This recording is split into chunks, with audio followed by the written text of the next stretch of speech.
So ayan mga idol, good afternoon sa ating lahat. Welcome back to my channel. Dito tayong mamamana. Bali yung dinala kong pana, yung ating maliit na pana. Medyo madalang kasi yung sampan ng malaking isda, kaya pagpasyahan ko na itong maliit na pana muna yung gamitin natin para all around. Pag walang mga good size na isda, banata natin yung labahita para yun, makaano naman tayo, makadilin siya, makapambinta, makapangulam. So at tabay mga idol kung ano yung mahuli natin.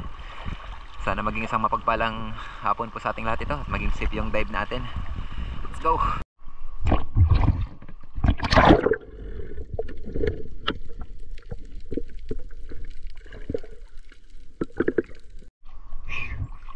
Welcome back mga idol sa ating panibagong pamamana gamit itong ating maliit na pana. Ito yung ginagamit natin sa panglabahita. At dito papunta ko dito sa unahan, may nasalubong akong grupo nitong mga buraw kung tawagin sa amin, o isda nga sahasa naman sa iba, kaya pumitas ako dito ng isa. Yun, salamat. Akala ko makadouble ako mga idol, gawa ng halos magkadikit talaga itong tinarget ko, kaso nga lang isa lang yung tinamaan. Ayos na, ito yung buhay na mano natin. Salamat. Banat na ng buraw kung tawagin sa amin.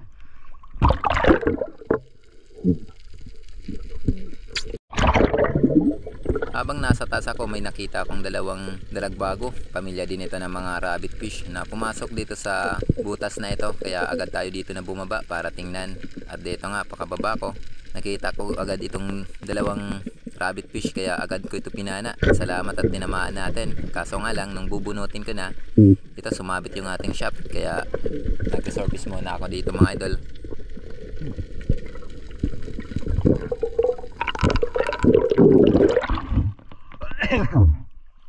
Pinapana tayong dalagbago. Parang nadubol natin, kaso sumabit yung ating shop. Balikan na lang natin.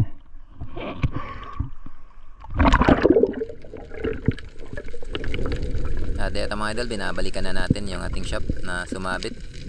Salamat at nadubol din natin yung ating target. Buti na lang at halos magkadikit lang talaga yung dalawang isda. Thank you.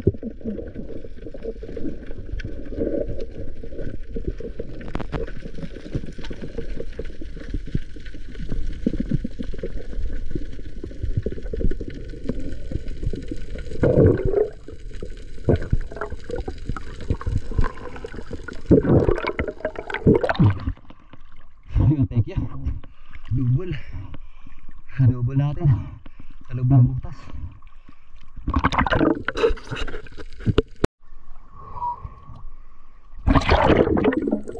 Pagkatapos ko ma-secure yung dalawang dragbago na napana natin, agad ako nagtungo dito sa biyak na bato na ito. Ito yung biyak na napapanaan din natin to ng mga magandang klaseng isda gaya sa mga video natin. Dito mga idol, hindi ko tiningnan yung kabuuhan nitong biak. Dito lang ako sa may pinakabungad tumingin. Wala naman akong napansin na malaking isda, kaya tinarget ko itong mga pangihaw. May napansin kasi ko sa gilid na mga pangihaw, mga bayarungon, kaya ito yung pinanak ko. Yun, salamat at tinamaan. Kaso nga lang mga idol, pagkapana ko nito, ito na yung nangyari.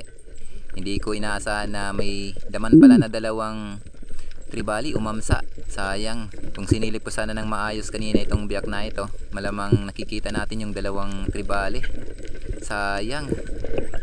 Pero ayos na rin to mga idol, may pangihaw na tayo. Napakataba nito na pangihaw.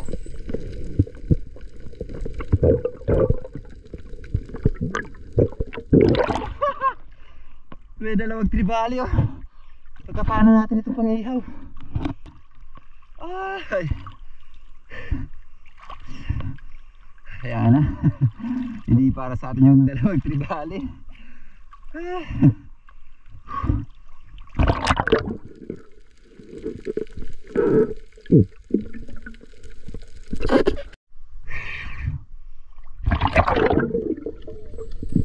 Pagkatapos ko ma-secure yung ating pangihaw, agad naman ako pumunta dito sa kabilang biak.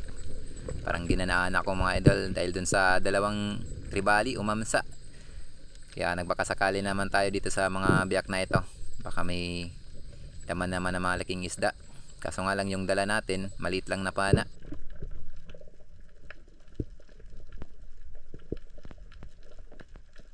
At dito pagkababa ko mga idol ay agad ko napansin yung buntot ng malaking snapper, kaya eto dahan-dahan ko tong nilapitan at tinarget ko yung ulo. Sinigurado ko na yung pagpana ko mga idol. Salamat, na headshot natin. Buti na lang at napakaamo ng isda. At ang kagandahan, natatago yung ulo niya habang palapit tayo. Mas nauna kong makita yung kanyang buntot, kaya napatamaan natin ng maayos mga idol. Yun, napakalaki nito mga idol. Around 4 kilos na.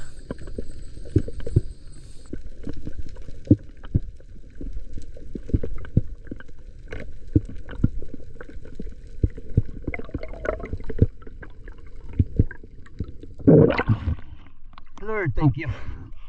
Salamat. Laki ng snapper oh. Mahuli natin sa maliit na pana.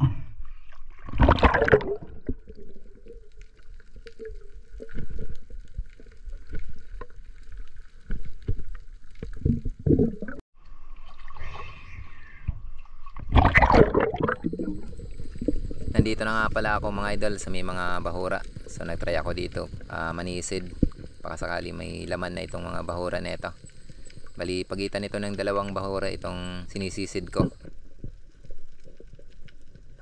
Dito dahan-dahan naman na tayong bumababa. Parang ginaganahan talaga ako ngayon mga idol maganting dito sa mga paboritong spot natin, kahit na malit lang yung dala nating pana. At dito pagsilip ko ay wala akong nakitang malaking isda maliban dito sa mga spotted snapper. May spotted snapper dito sa banda taas, kaya ito yung pinana ko.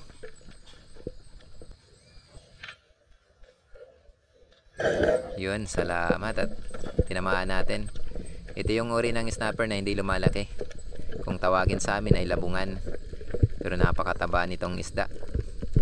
Masarap din to sa pangsabaw.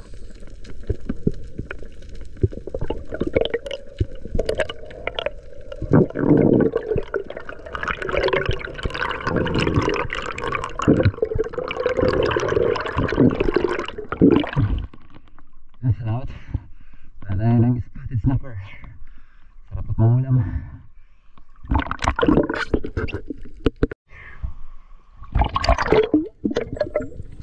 Okay mga idol, dive naman tayo.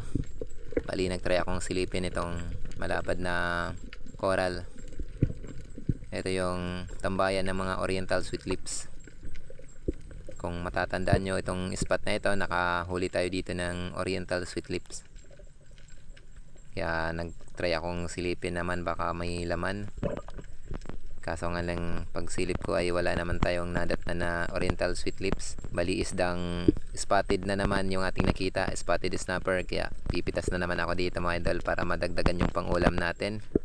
Yun, salamat. Nakakadalawang spotted snapper na tayo o labungan.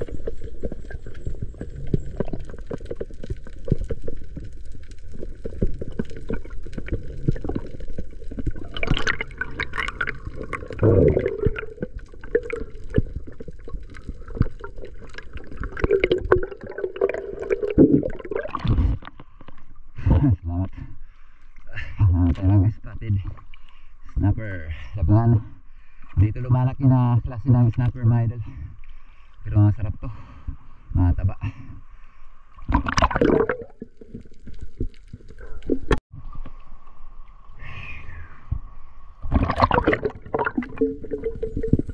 At dito halos pababa na talaga yung araw, pero nagtry pa rin ako na puntahan itong biak na ito.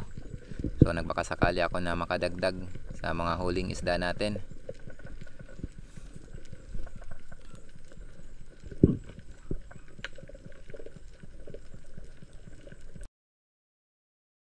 At dito mga idol, habang pababa ako ay may napansin agad akong napakalaking snapper. Mas malaki pa ito sa snapper na napana natin. Kaso nga lang ito, hindi ko nalapitan. Sayang. Nandito kasi sa taas pumisto yung snapper, kaya agad tayong napansin. Maganda sana kung nasa loob nitong biak na ito yung isda, kasi may posibilidad na mapana natin. Tiningnan ko pa yung biak na ito, baka sakali makita natin, kaso di talaga nagpakita yung snapper.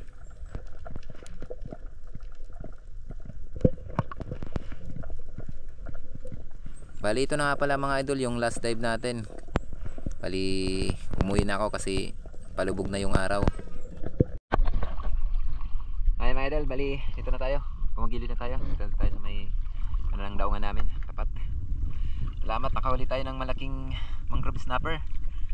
Pero may mga isda tayong hindi nakakuha na ng video, gaya ng itong itim na samaral o pamigwisan. Saka yung ilak, dalawang ilak, hindi pa naman gano'ng kalalaki. Pinahinga ko kasi yung camera natin. So ayun mga idol, bali antabay tayo sa bahay. Kiluin natin kung nakailang kilo tayo. A few moments later. Yan. Salamat at nakahuli tayo ng malaking snapper sa malit na pana natin. Nakakadilin siya din tayo. Ito din natin ito ng mga nakuha na ng video, yung ibang isda natin kasi binahinga ko yung ating camera. Yan. Maya B, di tatay nila, malarid B, magka matanod. Tatay nila, oo. Hindi oh, laking isda oh. Tingnan natin kung ilang kilo. Ala na B, kay di kita yun, 4 na kilo mga idol. Yan oh. 4 na kilo. Ayos na. Bising na mga idol, yung isang piraso pa lang. Tapos ito naman, sige, lagay mo anak. Yun. Ito naman yung ibang isda natin. Kilayin natin lahat. Kung ilang kilo yung mga nahuli natin. Ang galing. Ito na. Talaga na. Wala. Yan. Natin kung ilang kilo tayo lahat. Yan ibig sabihin, may mahigit 6 na kilo tayo na nahuli sa kabuuan. Yan.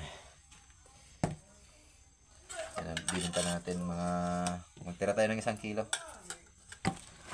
Ito, paborito to na pang ulam. Akan paborito. Ay. Hit na yan. Oh, sige. Paborito daw na yung ilak. Tas Ito na lang yung ibinta natin. Akan darman paborito. Oo. Ito na lang yung mga mga samaral yung ibinta natin. Panarat ito ay Puro paborito. Ito, yalo na lang natin to. Ito na lang. 1 kilo. Yan. Bali, may 5 kilo din tayo na pangbenta. Pasok sa... Ito, 200. Ito, alanganin to kasi... yung halo. 180 lang to. Yung pagkuha sa atin. May din tayo. May 980 mga idol na binta. Salamat at bibili na tayo sa pangulam. Kakabawi din tayo. Budget na naman sa mga bata. Pamasahe. Tayo mga idol, bali antabay lang tayo sa sunod na video natin. Sana makadilin siya tayo ulit. Maraming salamat po mga idol sa inyong walang sawang pagsuporta at pagsabay-bay. Bye bye mga idol. Ingat lang po tayo lagi and God bless. Bye bye Bibi. Mga idol. Bye.